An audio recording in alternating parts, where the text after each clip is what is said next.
There you go. Thought we'd just do a little instant match reaction because I've got some things to say. It won't be a particularly long one. We'll discuss it more in depth in the podcast next week. But Bournemouth 2, Everton 1. Another defeat for Everton. 12 straight games now without a win for Sean Dyche, equalling our worst record in 30 years. And listen, the reality of the situation is very, very, very bleak. It doesn't get much worse than sort of 12 games without a win in the Premier League until you remember that, actually, as we said last week in the podcast, we are just in this period of purgatory at the moment. Let's have it right. The manager should be sacked now.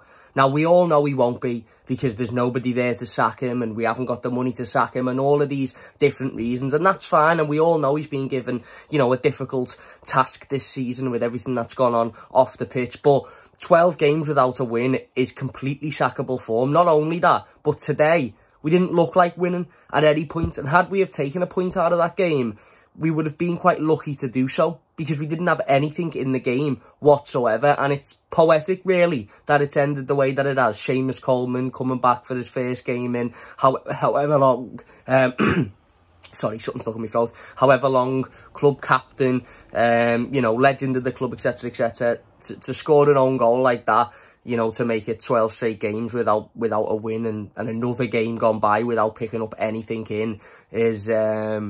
It would only happen to Everton Football Club. It wouldn't happen to any other football club on the planet. And like I said, for me, I really don't understand how anybody can back the manager after that today. I don't understand how anybody can seriously sit there and believe that this fella is the right man to take Everton forward. He isn't. And whether or not you like him or you don't like him, I don't know what the obsession is with Sean Dyche. I don't know whether it's people not wanting to be proven wrong. I don't know whether it's people who generally believe that what he's doing is working and will work at some point in the future. But the way I see it is Sean Dyche won't be the Everton manager this time next season. He won't be, regardless if he's sacked now, regardless if he's sacked at the beginning of next season, regardless if he's sacked midway through next season. Sean Dyche will not be in that Everton dugout in a year's time. And the reason for that it won't be because fans have turned on him and fans have gone against him and it's the players' fault, it's the board's fault. It's because he cannot set a team up to win a game of football. The irony of this fella coming out 12 months ago and saying that he didn't think this Everton team knew how to win a game of football. Well, you know what, Sean? Maybe you were right 12 months ago. Maybe you were right. But I'll tell you what, the Everton manager that was in charge then, as well as the Everton manager that was in charge before him and before him and before him, and all the other managers that we've had that fans haven't necessarily liked or wanted to stay, none of them went this long amount of time without a win. None of them went 12 games without a win. You've got to go back 30 years to find an Everton manager that has gone 12 games without a win. So whether or not Everton didn't know how to win a game back then, what's absolutely certain is Everton don't know how to win a game now, and that is completely on the manager. You can blame the players all you like. I understand the playing squad is terrible, absolutely terrible, but who picks them every week? But what's he meant to do, Cam? He's got nobody else. He can't use anybody else. Lewis Dobbin has had, however many minutes this season. You could probably count them on two hands. Yusuf Chamiti has had, you could probably count his minutes on one hand this season. But these are young lads. They're inexperienced. They're not ready. Oh, but what Jack Harrison has been doing for the last 4 months is good enough. And that's suitable to stay in the team every week. What Dwight McNeil has been doing for the last 4 months is suitable to stay in the team every week. It's nonsense. It's absolutely nonsense. We can question the players' ability all we like. We can question the players' quality. I agree 100%. This playing squad is dire. Absolutely dire. It's full of bang average players that certain people in this fan base seem to big up for an unbeknown reason to me. However, the manager is just as culpable, and it's just as much the manager's fault because he sets this team up. He puts those same players on that pitch week in, week out. Do you know if Sean Dyche had tried 4 or 5 different things, 5 or 6 different formations and players in different positions and tried different players, give Dobbin a go to actually know he's not ready instead of just assuming he's not ready, give Chamiti a go to know he's not ready instead of assuming he's not ready. Do you know if he tried all that, I'd sit back and go, do you know what? At least he's tried something different. At least he's at least he's made changes. Okay, the playing squad isn't very good, but at least the manager's trying to do something. He hasn't. He's played the exact same team and the exact same system and the exact same tactic for 4 months now, and we've not won a single game. Do you know what the definition of insanity is? The definition of insanity is doing the same thing over and over again and expecting different results. And that is exactly what Sean Dyche is doing at the moment. So save the whole, who else is he meant to play? We've got nobody else there. The squad's this, the squad's that. Completely agree. The squad is weak. The squad is thin. Understand it completely. That doesn't mean you play the same system and the same players week in, week out when it isn't working. And as I said at the start of the video, for me, it isn't going to happen. So, and I know people will be commenting saying, what's the point in saying that? Because it's not going to happen, this, that, and the other. I know it's not going to happen. And that's the most painful thing about it all. It's a heartbreaking realisation when you are a fan of a football club and you come to the realisation that the manager in charge of your football club is no longer good enough and needs to be removed. That is as bad of a situation as it gets, isn't it? Because you're in terrible form, you're struggling for points, and the manager's not doing enough, so he gets sacked. The only thing worse in football, arguably, in this sense, is for that to be the case. However, you can't sack the manager because you've not got the funds to sack the manager, or because there's nobody in charge to make that decision. He's effectively untouchable at the moment, Sean Dyche. And the reality of the situation is, in an ideal world, he would never stand in that dugout at Goodison Park again. Because he doesn't deserve to. Because he's not good enough to be the Everton manager. He doesn't know how to win a game of football. The only thing he knows how to do is try and drag out a game and take a point. And you can't do that. You can't do that week in, week out for 4 months. Because as we've seen in the last 4 months, all right, sometimes you might pick up a point. Sometimes you might get, you know, a result. But more often than not, you will lose. We equalised today. And I sat there and I thought, if we get a point here, probably quite lucky to get a point, because although Bournemouth, I don't think, were unbelievable today, they were the much better team. The much better team. They were the only team that looked like they wanted to win the game. They were the only team that looked like they wanted to get forward and have a go and create opportunities. And yes, the own goal is unfortunate and it's unlucky on Seamus, but it's probably nothing less than Bournemouth deserve today. It isn't.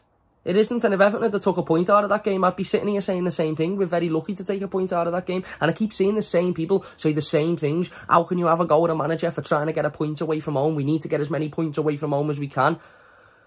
That works if you can go to Goodison and you can beat Wolves, but we didn't. And you can beat Luton, but we didn't. Or you can go to Goodison and you can beat West Ham in a game that you have a lot of possession and chances in, but we didn't. We've won 3 home games all season. All season. So no, I'm not willing to accept going away from home and trying to drag out a game to earn a point as an acceptable outcome. Where's the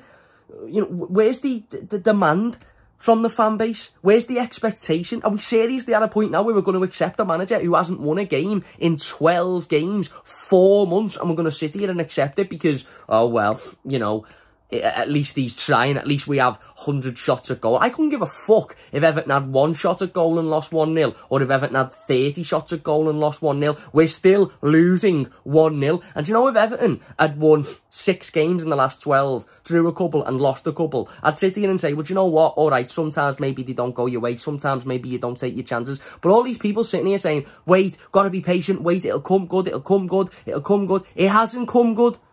It hasn't come good. And we've gone from seeing Everton dominate games and not win, and people having that excuse of, oh, well, it was unlucky, it's the players' fault, this, that, and the other, to games like today, where you cannot escape how poorly the manager set us up.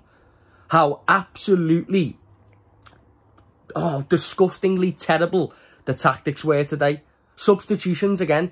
He doesn't bring on an attacking player until the 77th minute, when we're 1-0 down, having not won a game for 4 months.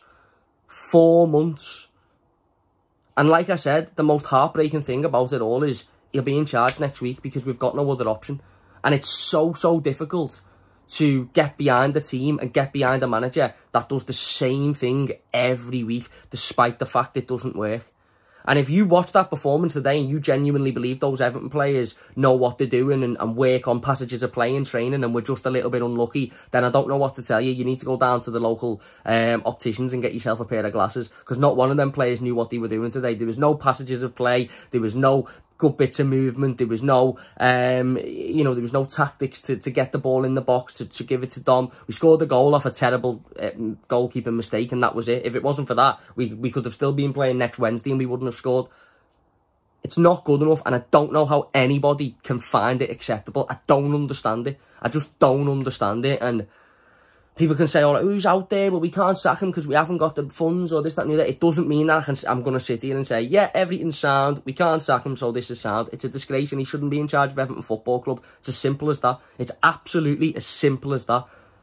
A disgrace. We should have had a penalty today, absolutely. The referees and the officials have once again proven that VAR is a tool that is only used for manipulating games of football.